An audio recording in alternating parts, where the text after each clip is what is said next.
Hi there, this is Tom Lee. I'm chairman of BitMine Emerging Technologies, ticker BMNR, and this is our August chairman's message. BitMine is building the world's premier Ethereum treasury, and our focus is the Alchemy of 5%.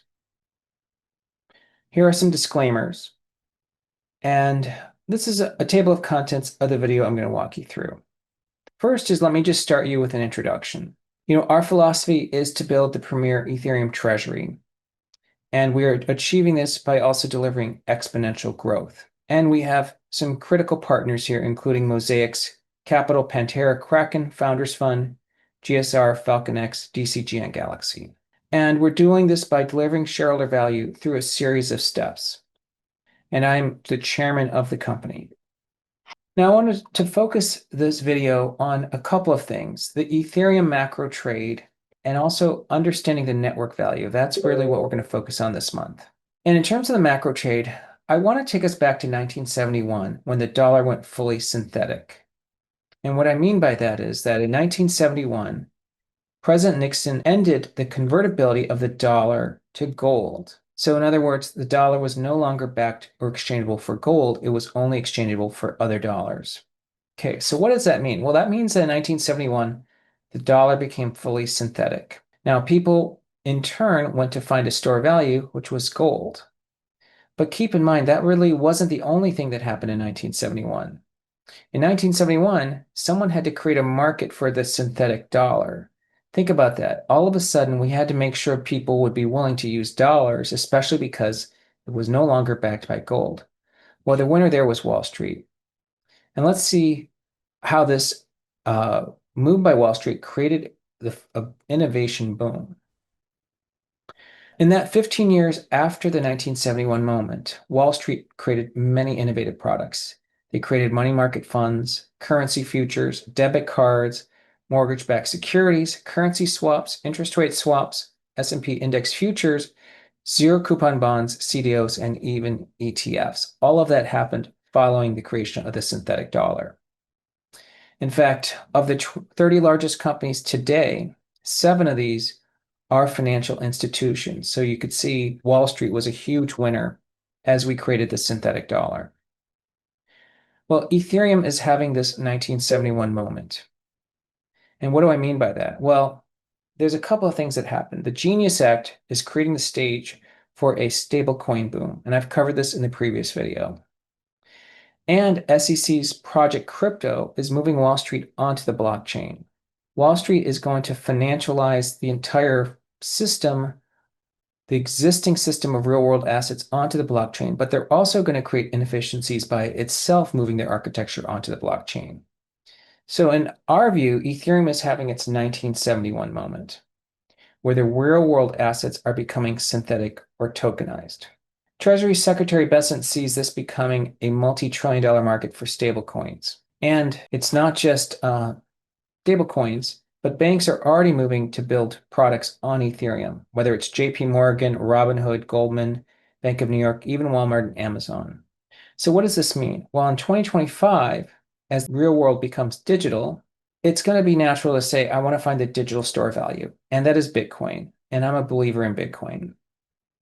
But it's also going to create a market for digital assets. And we think the winner there is Ethereum.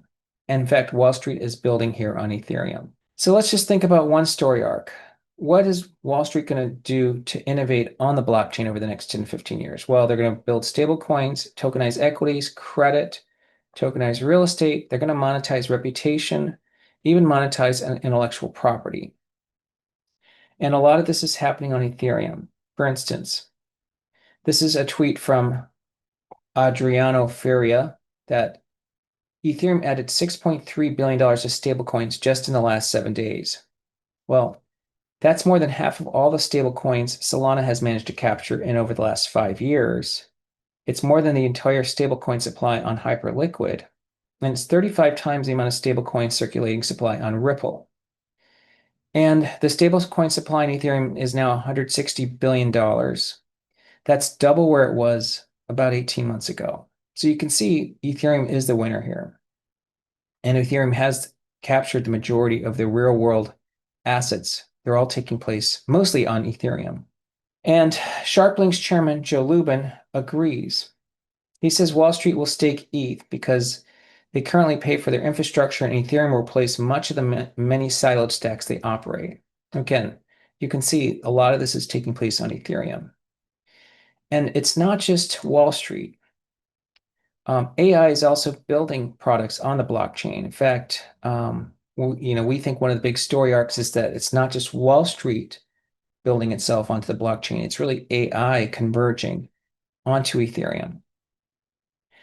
One of the co-founders of Ethereum actually said this. He thinks Ethereum could be the key to AI decentralization and actually act as a decentralized partner in solving current problems with AI intelligence platforms.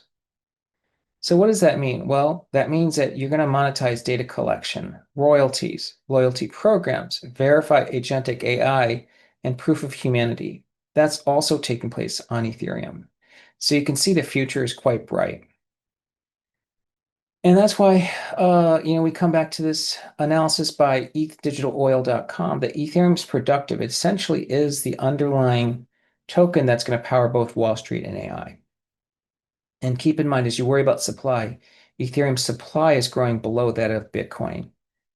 And we also know as an asset class, if we think of Ethereum as digital oil, well, that's really what markets should be used to. From 1990 to 2018, ExxonMobil was one of the top 5 largest companies in the S&P 500, and it was always valued on a multiple of its price to oil reserves. So let's think about Ethereum's network value in that context. Well, here's Ethereum's price since 2018.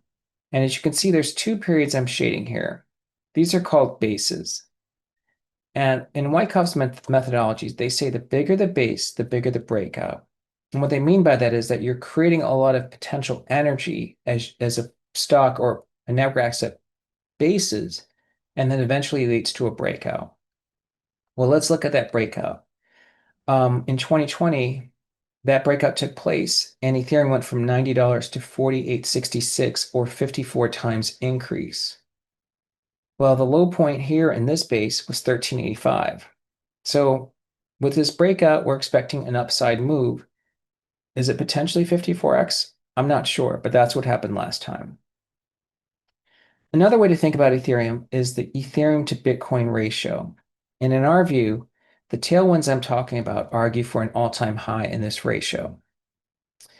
The 8-year average Ethereum to Bitcoin ratio is 0.04790, and it's currently 0.04032, meaning we're below the long-term average. The all-time high in this ratio was 0.080727. Of course, it started off higher, but I'm talking about the 2021 all-time high. So we think that not only should Ethereum recover to the long-term average, it should probably get to the all-time high ratio and arguably exceed it as we start talking about Ethereum acting as the chain for both Wall Street to build its payment rails and the financial system, as well as AI. So let's think about what that means for price. So I have a grid here.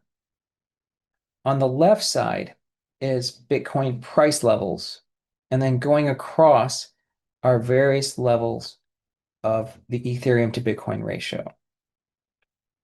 Our year-end target, this is from the Fundstrat side, for Bitcoin is $250,000. And if you look at the 8-year average, okay, then you can see the range of prices for Ethereum using this ratio and different levels of Bitcoin. And here's the 2021 high. And as you can see, at a $250,000 Bitcoin, you get to somewhere between $12,000 and $22,000 value per Ethereum token. But that's just a ratio recovery. If you look at the replacement cost of payment rails and the banking system, that gets you to an implied value of Ethereum of around 60,000. And that puts the ratio at roughly 0.2500 Ethereum to Bitcoin ratio. And as you can see, that's how you get to $62,000 per Ethereum token. So plenty of upside. I also asked Fundstrat's Mark Newton for his technical take on Ethereum, and he thinks Ethereum could reach 9,000 by early January. According to him, Ethereum could reach 9,000 in late January, but he also believes that in September, Ethereum could be set to reach somewhere between 5,500 or so. And now let's turn to digital asset treasury fundamentals. There's 5 ways for a digital asset treasury like BitMine to increase its Ethereum held per share. It can issue stock at a premium to the dollar held of the ETH per share. It can do equity-linked securities to monetize volatility. It can use income from operations to buy more ETH. It can earn staking rewards and invest more in Ethereum. Or it can acquire digital asset treasuries trading close to NAV. And Ethereum treasury companies are crypto infrastructure businesses. First of all, Ethereum is a proof of stake blockchain. So Ethereum treasury companies secure the network. Ethereum generates a staking yield, and that's effectively revenues for Ethereum treasury companies. Staking secures the network. So these treasury companies are providing an important security operation. And eventually, stablecoin issuers and real-world assets will want to stake ETH. And again, as Joe Lubin points out, he believes that this is what Wall Street will ultimately do. And here's an example, or I think the best example of a successful crypto treasury is MicroStrategy, which has seen the stock price go from 13 to 335 over the last 5 years. As you can see, 10 times of the return came from Bitcoin's rise from 11,000 to 108,000, but 25 times of the total return of the stock price from 13 to 335 implies that the treasury function delivered roughly 15 times that return.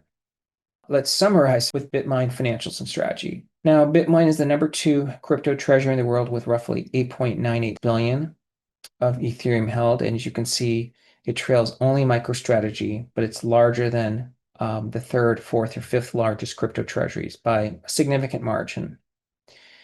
And BitMine has grown its treasury holdings quite rapidly. This is MicroStrategy's accumulation of Bitcoin over the last 5 years. And you can see that BitMine has raised 8.9 billion, something that took MicroStrategy over 1,200 days to reach. And let's not forget the roadmap ahead, that BitMine has many phases to its operations, but ultimately the focus is on getting to 5% of the Ethereum network. Thanks for listening, and I'll speak to you soon.